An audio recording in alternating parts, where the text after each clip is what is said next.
Let's go to the Chargers. You love them. You gave them out yesterday over 9.5. You're a big fan. Well, Justin Herbert's a focal point of the offense because everyone wants to work on his footwork. Take a listen to Mike McDaniel. The biggest thing is it wasn't like I was trying to fix something that was like, whoa, this is broke.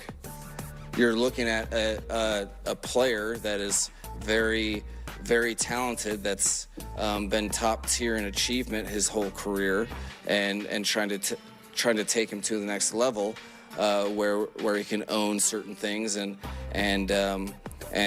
really get the ball to his teammates as fast as possible and help the efficiency of the offense. Yeah, tweaks. At this point, tweaks. And that's exactly what he needs. So they're Justin Herbert's footwork away from a playoff win. Yeah, I mean, I just think when you get great players, they don't need overhauls. Nothing's broken. But he has been undercoached, I would say, at the coordinator spot since Shane Steichen left. It's never quite felt as good. So he's finally got his coordinator. I mean, again, Vegas is telling you they're good. Oh, yeah. Yeah, I mean, I will say they really attacked the offensive line in the draft. And even if you go to their last couple picks in the draft, they just went and got more offensive linemen. They're like, bring more bodies in. It's pretty obvious. They're good enough at wide receiver and tight end. They're good enough. Yeah. No, I think, again, the optimism is warranted. Totally agree. I genuinely don't understand why we're minimizing things like footwork and mechanics. This is precisely how you elevate players to the next tier of performance. This is the foundational work that separates the good from the great. We're going to have to revisit this coaching conversation yet again. Before we dive in, Los Angeles Chargers fans, please do not forget to subscribe and watch the full-length videos. When you commit to that, the metrics explode. Views skyrocket, subscribers multiply. And let me be clear, this isn't about chasing hollow numbers. It's about being able to produce Chargers content that people genuinely want to engage with and debate. It allows us to maintain the most impartial, level-headed, and honest conversations about this organization. Watching the entire video makes a significant difference, and I would genuinely appreciate it. When J-Max makes a comment like, "Oh, they're just footwork away from winning a playoff game," I physically cringe. That kind of take fundamentally misunderstands what it takes to achieve greatness and how players actually develop and evolve.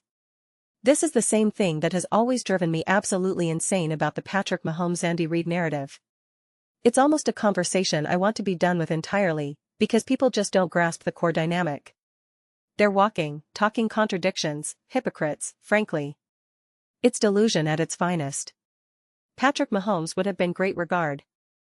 Less of where he landed. But Andy Reid is there to take him to the next level, to unlock that greatness at the highest possible tier. That is precisely what elite coaches do. That's what Bill Belichick, even as a defensive-minded coach, did for Tom Brady. They famously had their weekly meetings where Belichick would say, "This is how I would stop you." The greatest defensive mind in history would explain exactly how he'd neutralize his own quarterback. You'd think that helped Tom Brady just a little bit? Just a fraction? Someone in the comments, a delusional Mahomes fan, actually argued that Tom Brady won a Super Bowl without Belichick, therefore proving coaching doesn't matter, only the quarterback. My response, you mean the ready-made quarterback? The GOAT, the guy who had been playing for 2 decades? That's a completely different scenario. Coaching probably matters a bit more early in your career than when you're a 20-year veteran. I'm glad we could untangle that knot. Tom Brady probably needed a little less coaching at 40 than he did at 23. Wow, what hard-hitting analysis we've just uncovered. This is precisely what makes Mike McDaniel so exciting. He's not just going to improve the overall offensive structure, the play calling, the game planning, the innovation, the creativity. He's also going to address these granular details. He wants to adjust Herbert's footwork to get the ball out faster, enabling him to execute McDaniel's vision at a higher level. So not only does this make Herbert incrementally better as a quarterback, but it also allows the two pieces, the quarterback and the system, to fit together more smoothly, more cleanly. It's about saying, to truly unlock this offense, I need you to release the ball quicker. How do we accomplish that? We tweak your footwork. Let me use one of the simplest examples I can think of. Quarterbacks matching footwork with route timing can be complicated, so I'll look to baseball instead. You can be an elite runner with tremendous speed at first base, taking your lead. There's technique involved, how far you stand from the bag, the footwork required to dive back if the pitcher tries to pick you off. If you understand how to get back, you can take a deeper lead. It's about body positioning, the step forward, the jump. Without that locked in, you'll get picked off and can't take as deep a lead. Not to mention stealing bases or rounding on a hit. When you're a kid learning, you naturally do it wrong. You're looking forward at the pitcher, the batter, and when it's time to run, you often turn your entire body before taking off. The proper technique is your first step being your left foot crossing over, no wasted motion. Something that small and simple changes everything. You get deeper leads, you can get back to first, you hit the ground running on a base hit, you steal more effectively. It's the most basic footwork any player learns. Just base running. Not fielding, not hitting mechanics, just hat one element. And it's the same across every sport. In basketball, playing defense involves footwork, how you shuffle, what you do with your pivot foot, the mechanics there. So downplaying these things makes absolutely no sense whatsoever. None. I've said this countless times. The way these players achieve greatness, the way they're better in year 2 than year 1, year 5 than year 3, is through coaching. Through refinement. Through deeper understanding. Through practice. Through improving mechanics, footwork, all of it. You don't magically become a better quarterback just because you're older. People fail to understand that. As a kid, you naturally knew more because you aged. You went to school, you learned to talk more clearly, to grasp concepts because you weren't 5 anymore. In sports, you naturally got better because you were no longer an 8-year-old who was 3 feet 8 inches, you went through puberty, you grew. But that's not how it works when you're pursuing greatness. You don't become a better football player just by virtue of being older. Experience matters, but it's incredibly hard work. You can't just say, hey, I've been in the league a while, without putting in the work and expect improvement. Look at what Shanahan did for Kirk Cousins. I love that coaching interview I've referenced before. Belichick and Brady, that's how all these dynamics work. Sam Darnold was still working on his mechanics, his arm angles, because he was throwing too many turnovers and incompletion. He worked with a coach who changed his mechanics, refined a specific type of throw, I forget exactly what it was, maybe a back-shoulder deep ball, and he became one of the best at that particular throw. Do you think that helped Sam Darnold ultimately win a Super Bowl? Was that the difference between him being great and winning, or not? I don't know. Do you think it had a factor?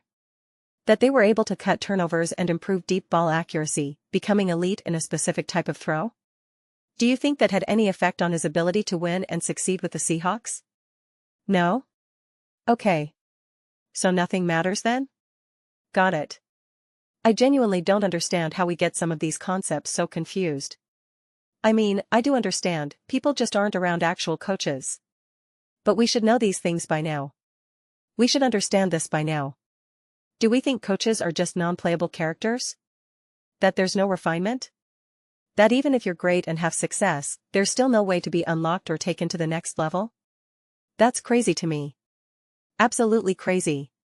Someone recently said to me, "Oh, you're excited about a lot of these teams." And I am. I'm excited for football. I'm a football fan. There's a lot I'm looking forward to, seeing what Geno Smith looks like with the Jets, for instance. I know, I'm crazy. I love football. I live for this. But the Chargers' excitement is through the absolute roof. It's not the same level. Yes, I'm excited to see what happens with Tua or Penix. But OT at the same level as the Chargers, Justin Herbert, and the improvement on the horizon. Herbert has been so elite already, and now you're telling me he can improve his footwork, his timing, get the ball out faster, protect his body, and have a coach who can actually call plays and design schemes that connect all these elements together? If you don't find that exciting, then I don't think you're a football fan. And if you're not a football fan, I don't know why you're watching this video. I appreciate you watching, but you have to tell me, what are you interested in? Are you trying to figure out if that's a real cereal box back there? It is. It's a real Michael Jordan Wheaties box, alright? Yes, that's a game-used bat, a game-used football, a game-used baseball. We've played I Spy, we've done it. But my goodness. It's going to be so enjoyable to watch Herbert truly claim his throne with the Chargers. I honestly don't even like this line, it's so cheesy, but it's been stuck in my head for whatever reason. It reminds me of Deadpool and Wolverine. There's a character who says, "Ooh, I'm about to make a name for myself." That's what I think about Justin Herbert and the Chargers right now.